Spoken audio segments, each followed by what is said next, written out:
तबाह हाल शहर में हर तरफ आग और धुआं फैला हुआ था। एक फौजी जीप सुपरमार्केट की तरफ जा रही थी, मगर रास्ता जलती हुई गाड़ियों ने बंद कर दिया था। जीप में बैठे सब लोग समझ गए कि अब ये रास्ता महफूज नहीं रहा।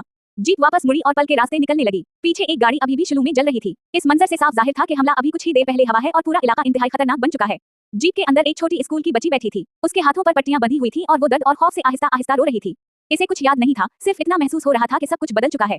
उसी वक्त वो लड़का जिसने उसकी जान बचाई थी बोला, मुश्किल लड़की, आखिर तुम जाग ही गई। बच्ची घबराकर उसकी तरफ देखने लगी। वो उसे पहचान नहीं पा रही थी और सोच रही थी कि ये अजनबी कौन है। बच्ची ने खिड़की से बाहर देखा तो पूरी दुनिया बदल चुकी थी। जलती हुई सड़कें, तबाहशुदा गाड़ियां और हर तरफ वीरानी देखकर इसके चेहरे पर खौफ और हैरत छा गई। लड़के ने आहिस्ता से कहा, जैसा कि तुम देख सकती हो, फोडोंग मार्केट जाने वाला रास्ता बंद है, शायद हम अभी तुम्हारे अब्बू तक ना पहुंच सकें।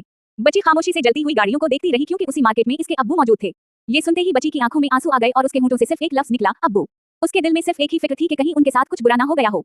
सामने बैठा मजबूत ड्राइवर बोला, अगर हम रास्ता बदल दें तो वहां पहुंच सकते हैं, लेकिन काफी ज्यादा वक्त लगेगा। क्या फिर भी जाएं? सबकी नजरें लड़के पर जम गईं क्योंकि आखिरी फैसला उसी ने करना था। लड़का चंद लम्हे खामोश सोचता रहा। आखिरकार लड़के ने मजबूत लहजे में कहा, हाँ, लेकिन पहले हमें बेहतर हथियार और जरूरी सामान ढूंढना होगा। वो जानता था कि इस जलते हुए शहर में बगैर तैयारी के जाना मौत को दावत देने के बराबर है। अब उनका नया मिशन पहले हथियार हासिल करना और फिर फोडोंग मार्केट पहुंचकर बच्ची के अब्बू को बचाना था। गाड़ी में बैठा दबला लड़का हाथ में चाकू पकड़े अपने मोटे दोस्त से पूछता है, फैटी, क्या तुम्हें आसपास किसी अलीकतरक या हथियारों की दुकान का पता है? वो जानता था कि फोडोंग मार्केट जाना अब इंतहाई खतरनाक है और अच्छे हथियारों के बगैर वहां जाना खुदकुशी के बराबर होगा। मोटा दोस्त कुछ लम्हे सोचने लगता है। अचानक मोटे के दिमाग में एक जबरदस्त ख्याल आता है। वो खुशी से उंगली ऊपर उठाकर जोर से कहता है, मुझे याद आ गया। इसके चेहरे पर ऐसी खुशी थी जैसे उसे कोई खजाना मिल गया हो। मोटा फौरा असटरिंग मौरते हुए कहता है, इधर से। दबला लड़का खामोश रहता है और दिल ही दिल में सोचता है कि कहीं ये मोटा फिर कोई नई मुसीबत तो खड़ी नहीं करने जा रहा। गाड़ी तेज रफ्तारी से मोड़ काटती है और सड़क पर टायरों के गहरे निशान बन जाते हैं। जमीन पर जगह जगह खून के धब्बे नजर आ रहे थे, जो इस बात का सबूत थे कि ज़ॉम्बीज़ ज्यादा दूर नहीं थे। वो सब नए रास्ते पर तेजी से आगे बढ़ने लगते हैं। गाड़ी चलाते हुए मोटा बोला, मेरा एक गांव का दोस्त है, वो पेशे से लोहार है। कई सालों से यही काम कर रहा है और बेहतरीन हथियार बनाने में माहिर है। ये सुनते ही दुबले लड़के का चेहरा संजीदा हो गया। वो हैरत से बोला, लोहार? इसे फौरा एहसास हुआ कि ज़ॉम्बी अपोकलिप्स में लोहार की दुकान किसी खजाने से कम नहीं होती। मोटा मजीद बोला, जहां तक मुझे याद है वो अब भी वहीं रहता था, लेकिन ज़ॉम्बी वायरस फैलने के बाद मुझे नहीं मालूम कि वो जिंदा है या नहीं। अगर वो ना भी मिला तब भी इसकी दुकान में बहुत से आला मयार के हथियार और सामान जरूर मौजूद होंगे। दबला लड़का अपने हाथ में मौजूद बड़ी तलवार को गौर से देखने लगा। मोटा मुस्कुराते हुए बोला, ये तलवार भी उसी ने अपने हाथों से बनाई थी। ये सुनकर लड़के को यकीन हो गया कि इस लोहार के बनाए हुए हथियार वाकई गैर मामूली मयार के हैं। दबला लड़का दिल ही दिल में सोचने लगा, मैं रास्ते में काफी अच्छा अलाय जुमा कर चुका हूँ। अगर लोहार की दुकान में भी बेहतरीन धातें मिल गई तो मैं एक बहुत ताकतवर हथियार बना सकता हूँ। फिर उसने एक नजर अपने मोटे दोस्त पर डाली और सोचा, बस ये मोटा मजीद कोई नई मुसीबत ना खड़ी करे। दूसरी तरफ मोटा बेफिक्री से गाड़ी चलाते हुए गुनगुना रहा था, जैसे उसे किसी बात की कोई फिक्र ही ना हो। अब उनका नया मिशन वाज़ेह था। पहले लोहार की दुकान पहुंचकर ताकतवर हथियार और जरूरी सामान हासिल करना, फिर फोडोंग मार्केट जाकर इस नन्ही बच्ची के अब्बू को ज़ॉम्बीज़ के दरमियान से जिंदा बचाना। दबला लड़का और इसका मोटा दोस्त जीप से उतरकर सामने खड़े 3 ज़ॉम्बीज़ को घूरने लगे। लड़के ने अपनी तलवार मजबूती से पकड़ी और कहा, पहले यहाँ सफाई करनी होगी। जब तक इन ज़ॉम्बीज़ को खत्म न किया जाता, दुकान के अंदर जाना नामुमकिन था। मोटे के माथे पर पसीना आ गया। दबला लड़का हल्का सा मजाक करते हुए बोला, कहीं तुम्हारा गांव वाला दोस्त भी उनमें से एक तो नहीं? ये सुनकर मोटे का रंग उड़ गया। उसी दौरान ज़ॉम्बीज़ कराहते हुए आहिस्ता आहिस्ता उनकी तरफ बढ़ने लगे। दुबले लड़के ने फौरा मंसूबा बताया, पहले मैं ज़ॉम्बीज़ को खत्म करूंगा, फिर तुम उनके दिमाग से क्रिस्टल निकालना और मुझे दे देना। मोटे ने घबराकर आहिस्ता से जवाब दिया, ठीक है। वो जानता था कि ये क्रिस्टल इस तबाह हाल दुनिया में बहुत कीमती थे। उसी लम्हे पीछे से एक आवाज आई, रुकिए। दबला लड़का फौरा मुड़ा और संजीदा नजरों से पीछे देखने लगा। पीछे वही जख्मी नन्ही स्कूल की बच्ची खड़ी थी। वो हिम्मत करके जीप से नीचे उतरी और बोली, मैं भी आपकी मदद करूंगी। इसकी आंखों में खौफ भी था और अज़्म भी। ये सुनकर दोनों लड़के हैरान रह गए। दबला लड़का सख्त लहजे में बोला, जरूरत नहीं, गाड़ी में रहो और हमारे लिए बूझ मत बनो। अगर तुम बेहोश हो गई या किसी ज़ॉम्बी ने तुम्हें काट लिया तो मैं तुम्हें नहीं बचा सकूंगा। वो सिर्फ उसे खतरे से दूर रखना चाहता था, लेकिन बच्ची ने हार नहीं मानी। इसने हिम्मत से कहा, मैं अब ठीक हूँ, मैं बहुत एहतियात करूंगी। उसके हाथों पर अभी भी पट्टियां बंधी थीं, मगर वो अपने अब्बू को बचाने के लिए कुछ करना चाहती थी। मोटा मुस्कुरा कर बोला, वाह नन्ही बहादुर, मैं क्रिस्टल निकालूंगा, तुम इन्हें जुमा करना। मैं तुम्हारे साथ रहूंगा, इसलिए डरने की जरूरत नहीं। इसने उसे एक छोटा सा आला दिया। बच्ची ने आहिस्ता से सर हिलाकर कहा, ठीक है। आखिरकार दबला लड़का भी मान गया। इसने कहा, ठीक है, जैसी तुम्हारी मर्जी। फिर सख्त आवाज में खबरदार किया, अगर किसी ज़ॉम्बी ने तुम्हें काट लिया तो मैं एक लम्हा भी नहीं सोचूंगा। सामने एक खौफनाक ज़ॉम्बी मुंह खोले खड़ा था। इसकी सब चमकती आंखें मौत का पैगाम दे रही थीं। दबला लड़का अपनी चमकती हुई तलवार संभाल कर लड़ाई के लिए तैयार हो गया। अब टीम मुकम्मल हो चुकी थी। एक माहिर जंगजू, एक क्रिस्टल जुमा करने वाला मोटा साथी और एक बहादुर नन्ही जीप के अंदर बैठी नन्ही बच्ची खौफ से चीख उठी। इसने शायद पहली बार किसी ज़ॉम्बी को अपने सामने मरते देखा था। इसकी आंखें खौफ से फैल गईं और चेहरा पसीने से भीग गया। बाहर दबला लड़का अपनी बड़ी तलवार के एक ही वार से ज़ॉम्बी का सर तन से जुदा कर देता है। खून के छींटे हर तरफ बिखर जाते हैं। लड़ते हुए वो बच्ची से पूछता है, तुम्हारी उम्र कितनी है? बच्ची घबराई हुई आवाज में जवाब देती है, 14 साल। मोटा दोस्त, जो ज़ॉम्बी के सर से क्रिस्टल निकाल रहा था, पूछता है, तुम्हारा नाम क्या है? बच्ची कहती है, याओ यूएल। मोटा हैरान होकर बोलता है, अरे, तुम्हारा खानदानी नाम तो अपने भाई से मुख्तलिफ है। क्या तुम रिश्तेदार हो या इसके पीछे कोई राज है? ये सुनते ही दबला लड़का खामोश हो जाता है, जैसे वो किसी ऐसी हकीकत को जानता हो जिसे अभी जाहिर नहीं करना चाहता। इन्हें मालूम नहीं था कि सामने वाली बुलंद इमारत से कोई खामोशी से उनकी हर हरकत पर नजर रखे हुए था। ये मंजर दरअसल एक दूरबीन के निशाने से देखा जा रहा था। नीचे दबला लड़का, मोटा साथी और याओ यूएल ज़ॉम्बीज़ को खत्म करते हुए क्रिस्टल जुमा कर रहे थे, जबकि कोई नामालूम शख्स इन्हें मुसलसल देख रहा था। दूरबीन के पीछे खड़ा एक आदमी घबराहट में इन्हें देख रहा था। इसके माथे पर पसीना आ गया, जैसे उसने कोई ऐसी चीज देख ली हो जिसने इसे खौफजदा कर दिया हो। कैमरा पीछे हटता है तो हकीकत सामने आती है। वो एक खतरनाक गुंडा था जिसके जिस्म पर ड्रैगन के टैटू बने हुए थे। इसने सफेद कोट पहन रखा था, गले में मोटी जंजीर थी और हाथ में सिगरेट था। वो झुंझलाकर गाली देता है। इसे अंदाजा हो चुका था कि ये नए आने वाले आम लोग नहीं बल्कि निहायत खतरनाक जंगजू हैं। उसी लम्हे एक दूसरा आदमी घबराकर दरवाजा खोलते हुए अंदर दाखिल हुआ और जोर से बोला, बरादर लो। रिपोर्ट है बरादर लो। अब वाज़ेह हो गया कि टैटू वाला शख्स बरादर लो है, जो इस इलाके के एक मुसल्लाह गिरोह का सरदार। अचानक जोरदार धमाके के साथ गोली चलती है। फायरिंग शुरू हो चुकी थी। अब ब्लैक स्मिथ की दुकान की लड़ाई सिर्फ ज़ॉम्बीज़ तक महदूद नहीं रही, बल्कि इंसानों के दरमियान खूनरेज तसादुम भी शुरू होने वाला था। अब खतरा पहले से कहीं ज्यादा बढ़ चुका था। एक तरफ खूंखार ज़ॉम्बीज़ थे और दूसरी तरफ बरादर लो का मुसल्लाह गैंग। हमारे हीरोज को अब जिंदा रहने के लिए दोनों दुश्मनों का सामना करना होगा। बाप तेरा। बरादर लो का खौफनाक कानूनामा पर वाली इमारत में एक आदमी बगैर दरवाजा खटखटाए अंदर दाखिल होता है। अचानक गोली चलती है और सीधी इसके सर में लगती है। इसकी दर्दनाक चीख के साथ खून हर तरफ बिखर जाता है।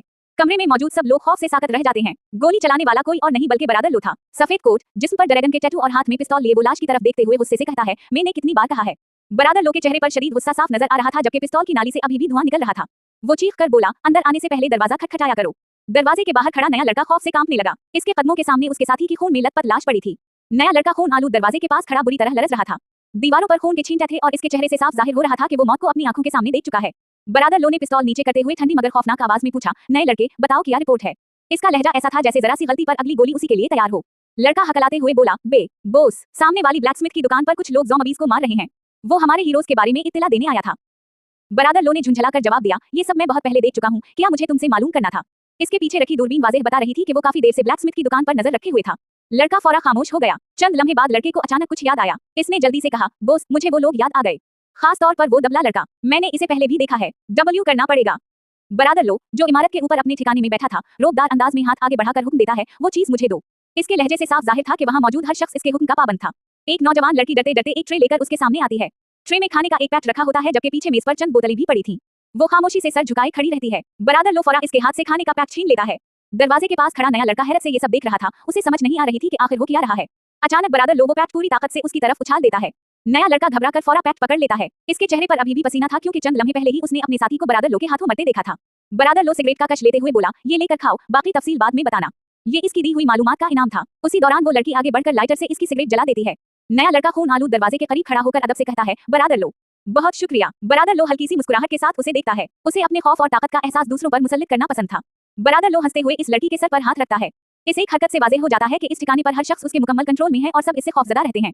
आखिर में बरादर लो खिड़की के पास रखी दूरबीन के सामने जा खड़ा होता है और नीचे ब्लैकस्मिथ की दुकान की तरफ देखते हुए मुस्कुराता है। वो आहिस्ता से कहता है, मैं आराम से उनका तमाशा देखूंगा। इसका इरादा था कि पहले हमारे हीरोज को ज़ॉम्बीज़ से लड़ने दे, फिर मुनासिब वक्त पर खुद हमला करके पूरा फायदा उठाए। अब ये वाज़ेह हो चुका था कि बरादर लो सिर्फ बेरहम ही नहीं बल्कि इंतहाई चालाक भी है।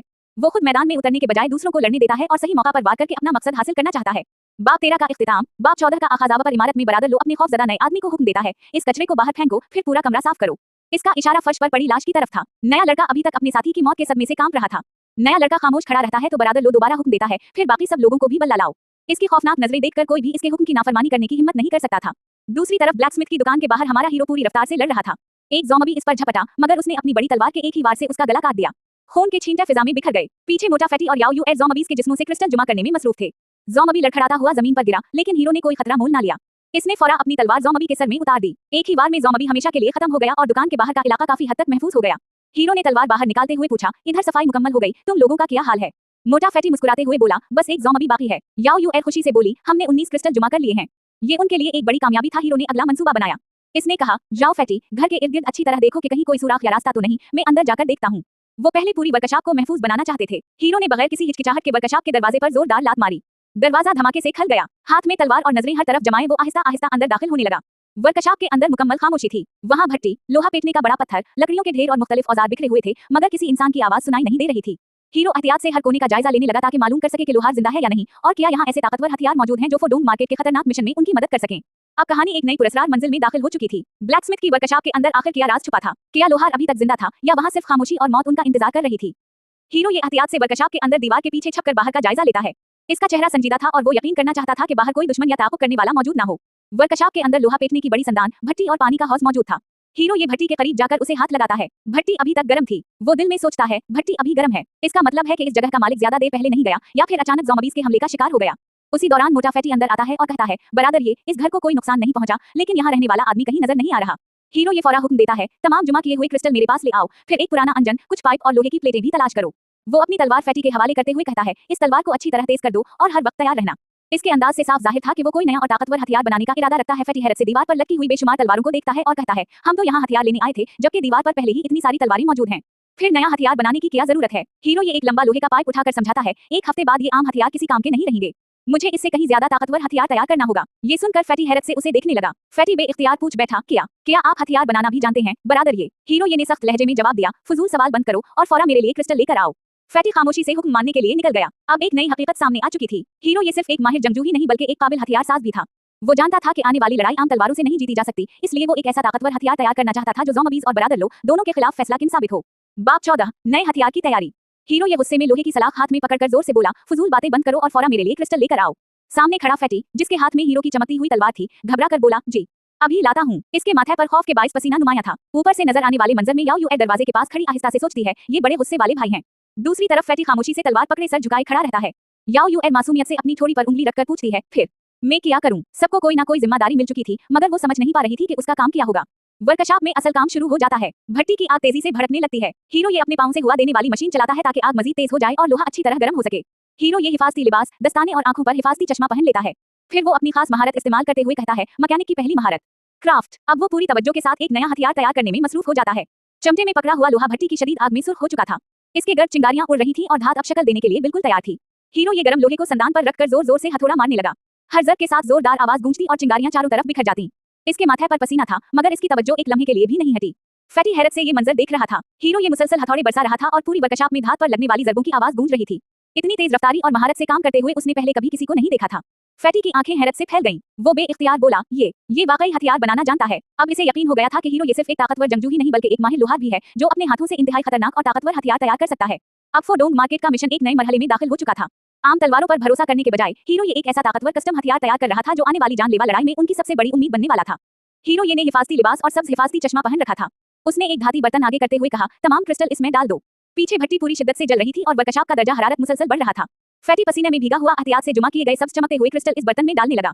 दूसरी तरफ हीरो ये चमटे से एक सुर्ख गर्म तलवार पकड़े खड़ा था जो संदान पर रखी हुई थी। अब वो उन क्रिस्टल की ताकत को गर्म धात के साथ मिलाने वाला था। धाती बर्तन को भट्टी के एंड दरमियान रख दिया गया। इसके अंदर मौजूद सब्ज क्रिस्टल आग के दरमियान आहिस्ता आहिस्ता अपनी तवानाई खारिज करने लगे, जैसे किसी गैर मामूली अमल का आगाज हो चुका हो। शदीद हरारत के बाइस क्रिस्टल आहिस्ता आहिस्ता पिघलने लगे। उनकी ठोस शक्ल खत्म हो रही थी और वो एक चमकते हुए सब्ज माई में तब्दील होने लगे। चंद ही लम्हों में पूरा बर्तन सब्ज रोशनी से जगमगा उठा। भट्टी की आग और ज्यादा भड़क गई जबकि पिघला हुआ माई मुसलसल चमक रहा था। जब तमाम क्रिस्टल मुकम्मल तौर पर पिघल गए तो सब्ज शोले जैसे उनके ऊपर लहराने लगे। ये मंजर देखकर फैटी हैरत से चीख उठा, तमाम क्रिस्टल पिघल गए। ये तो किसी जादू जैसा लग रहा है। उसने पहले कभी ऐसा मंजर नहीं देखा था। सब्ज माई अभी भट्टी में अबल रहा था और इसकी रोशनी पूरी वर्कशॉप में फैल गई थी। फैटी हैरत और खौफ के साथ समझ गया कि ये आम हथियार बनाने का अमल नहीं बल्कि एक गैर मामूली फन है। दूसरी तरफ हीरो ये अपनी पुरानी तलवार का बगौर मुआयना कर रहा था। दस्ताने और हिफाजती चश्मा पहने वो एक बारीक औजार से इसकी धार जांच रहा था ताकि उसे मजीद ताकतवर बनाया जा सके। अचानक हीरो ये ने अपनी हथेली पर तलवार की नोक से एक हल्का सा जख्म लगाया। खून की एक बूंद नीचे गिरी और उसने फौरा अपनी मुट्ठी बंद कर ली। ऐसा लग रहा था कि वो अपने खून, पिघले हुए क्रिस्टल और गर्म धात को मिलाकर एक ऐसा मुनफरिद हथियार तैयार करने जा रहा है जो आने वाली खतरनाक लड़ाई में इसकी सबसे बड़ी ताकत साबित होगा। अब सबकी नजरें अगले मरहले पर थीं। क्या ये पुरस्कार अमल एक ऐसा सिपर हथियार पैदा करेगा जो ज़ॉम्बीज़ और बरादर लो जैसे ताकतवर दुश्मनों का मुकाबला कर सके? बाब 14 सिपर हथियार की असल फोर्जनर हीरो ये ने अपनी जख्मी हथेली मजबूती से बंद कर रखी थी। खून की एक बूंद नीचे पिघले हुए सब्ज क्रिस्टल के माई में गिरी जबकि भट्टी के शोले पूरी शिद्दत से जल रहे थे। इस पुरस्कार अमल का मकसद हथियार को अपने खून के साथ जोड़ना था। जूं ही खून की बूंदें सब्ज माई में गिरी, पूरा माई तेजी से घूमने लगा। सब्ज रोशनी भंवर की तरह गर्दिश करने लगी और खून इसमें जज्ब हो गया। ये मंजर किसी आम कीमियाई अमल के बजाय एक पुरस्कार ताकत का एहसास दिला रहा था। हीरो ये ने हिफाजती चश्मा और अपरन पहन रखा था। वो चमटे से वही छोटा धाती बर्तन पकड़े भट्टी के सामने खड़ा था जिसमें सब्ज चमकता हुआ माई मौजूद था। इसके पीछे संदान और दूसरे औजार तरतीब से रखे हुए थे। इसने एहतियात से वो गरम सब्ज माई सुर्ख तपती हुई तलवार पर अनडील दिया। जैसे ही माई धार पर गिरा, एक तेज आवाज के साथ भाप और रोशनी का जबरदस्त मंजर पैदा हुआ। करीब से देखने पर ऐसा महसूस हो रहा था जैसे सब्ज माई तलवार की धात के अंदर रगों की तरह फैल रहा हो। पूरी धार सुर्ख और सब्ज रोशनी से चमकने लगी जबकि चिंगारियां हर तरफ बिखर रही थीं। ये मंजर देखकर पीछे खड़े फैटी की आंखें हैरत से फैल गईं। वो बेइख्तियार बोला, वाह, ये तो ऐसे लग रहा है जैसे किसी चीज पर सांस डाली जा रही हो। मगर हकीकत में हीरो ये इस हथियार में क्रिस्टल की ताकत शामिल कर रहा था। अगले ही लम्हे हीरो ये ने हथौड़ा उठाया और पूरी ताकत से नई धात पर जद लगानी शुरू कर दी। हर वार के साथ जोरदार आवाज गूंजती और चिंगारियां फिजा में फैल जाती। वो मुसलसल पूरी तवज्जो और महारत के साथ धात को शक्ल देता रहा। हर जर के साथ सब तवानाई धीरे धीरे तलवार का हिस्सा बनती जा रही थी, जैसे हथियार नई जिंदगी हासिल कर रहा हो। वर्कशॉप के बाहर मुकम्मल खामोशी थी, मगर अंदर से हथौड़े की मुसलसल गूंज सुनाई दे रही थी। सहन में ज़ॉम्बीज़ की लाशें बिखरी पड़ी थी और पुरानी वर्कशॉप दोबारा जिंदा होती महसूस हो रही थी। मगर यही आवाजें दूर मौजूद बरादर लो के आदमियों तक भी पहुंच सकती थीं, जिसका मतलब था कि खतरा अभी खत्म नहीं हुआ था। अब सिर्फ एक सवाल बाकी था, क्या हीरो ये का तैयार किया हवा ये नया सब्ज हथियार वाकई इतना ताकतवर होगा कि वो ज़ॉम्बीज़ और बरादर लो के गैंग दोनों का मुकाबला कर सके? एक बुलंद टैंक की छत पर 3 आदमी खड़े नीचे की तरफ देख रहे थे। उसी दौरान जर्सी नंबर 25 पहने एक और शख्स सीढ़ियां चढ़कर उनके पास पहुंचता है। वो सब हीरो ये की गैर मामूली ताकत के बारे में बात कर रहे थे। सरमई बालों वाला आदमी खौफ से बोला, वो तो ज़ॉम्बीज़ को ऐसे मार रहा है जैसे सब्जियां काट रहा हो। आखिर बरादर लो हमें मरने के लिए क्यों भेज रहा है? इस पर एक मोटा गुंडा हंसते हुए बोला, अगर हम उसे जिंदा पकड़ ले तो इनाम में सामान का पूरा डब्बा मिलेगा। जर्सी नंबर 25 वाला शख्स लालची अंदाज में बोला, और साथ ही अपनी दूसरी गंदी ख्वाहिश भी पूरी हो जाएगी। इससे बेहतर मौका और क्या होगा? इसकी बातों से साफ जाहिर था कि इसके इरादे इंतहाई बुरे थे। एक गंजा आदमी संजीदगी से बोला, बरादर लो ने जरूर सोच समझकर हमें भेजा है। इस लड़के ने आसपास के तमाम ज़ॉम्बीज़ खत्म कर दिए हैं, इसलिए अब इस पर हमला करना पहले से कहीं आसान होगा। चारों आदमियों ने आपस में मंसूबा बनाया कि रात होने तक इंतजार करेंगे। एक बोला, जब रात हो जाए और वो अपनी हिफाजत में गफलत बरतने लगे, तब हम आहिस्ता आहिस्ता उनके करीब जाएंगे। बाकी सब ने इस मंसूबे से इत्तेफाक किया। इधर ब्लैकस्मिथ की वर्कशॉप के बाहर एक पुराना पीला जनरेटर खामोश खड़ा था। रात गहरी हो चुकी थी और पूरा इलाका सुनसान नजर आ रहा था। वर्कशॉप के अंदर हीरो ये अब भी अपने काम में मसरूफ था। हिफाजती चश्मा, दस्ताने और अपरन पहने वो गिरान मशीन से धात को तराश रहा था। हर लम्हे चिंगारियां फिजा में बिखर रही थीं। कुछ फासले से देखने पर वर्कशॉप में मुख्तलिफ औजार, धात के तैयारशुदा हिस्से और खाके मेज पर रखे हुए दिखाई देते थे। हीरो ये पूरी तवज्जो के साथ अपने नए हथियार को मुकम्मल कर रहा था, जबकि